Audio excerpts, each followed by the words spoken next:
ကိုကျော်မင်္ဂလာပါခင်ဗျာအခုလိုမျိုးစိတ်ဝင်စားနေမေးမြန်းတဲ့အတွက်ကြောင့်ကျွန်တော်ကျေးဇူးအများကြီးတင်တယ်အဲ့တော့ leadership ဆိုတာကိုဒီစိတ်ဝင်စားရဲဆိုတဲ့ဟာကိုကခေါင်းဆောင်မှုနဲ့ပတ်သက်ပြီးတော့ငကိုယ်တည်းကလည်းနည်းနည်းရှိနေခဲ့တယ်ဆိုတဲ့အဓိပ္ပာယ်ကိုကျွန်တော်တို့ပေါ်လွင်တယ်အဲ့တော့ကျွန်တော်တို့ leading role ကိုရောက်လာတဲ့သူတွေအကုန်လုံးကဒီခေါင်းဆောင်မှုကိုသဘောကျကြတယ်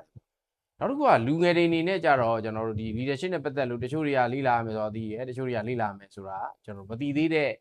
သိဖို့လိုနေသေးတဲ့အချိန်ကာလလေးလေကျွန်တော်အနေနဲ့စာသင်ကြားရင်းနဲ့တွားပြီးတော့တတိထားမိလာတယ်ပေါ့အဲ့တော့ကျွန်တော်တို့ဒီအပြင်လူတွေဆိုရင်တော့ကျွန်တော်တို့တီးတန့်အနေနဲ့ဆိုရင်တော့သင်တန်းချင်းနဲ့ကျွန်တော်နှစ်သိန်းကျတင်မှာဖြစ်တယ်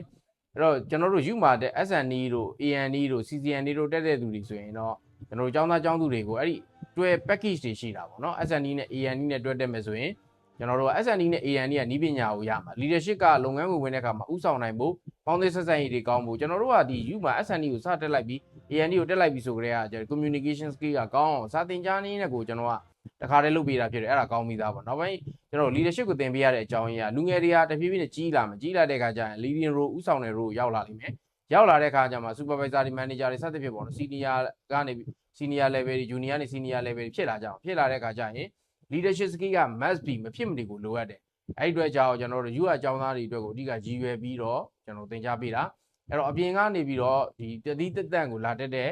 ကျွန်တော်ဟိုမိတ်ဆွေတွေလည်းရှိပါတယ်ကျွန်တော်တို့လာရောက်တက်လို့ရပါတယ်အပြင်ကတီးတန့်လာတက်မယ်ဆိုရင်တော့ကျွန်တော်သင်တန်းကြီးကိုကျွန်တော်နှစ်သိန်းသတ်မှတ်ထားပါတယ်အဲ့တော့ကျွန်တော်တို့ SNE တွေ ANE တွေတွက်တက်မယ်ဆိုတော့အဲ့ package ထဲမှာပါသွားမှာဖြစ်တဲ့အတွက်ကြောင့်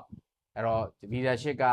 ပြစ်တာအနေနဲ့ပြီးလိုက်တဲ့ဟာမျိုးဖြစ်သွားတာကျေးဇူးအများကြီးတင်ပါတယ်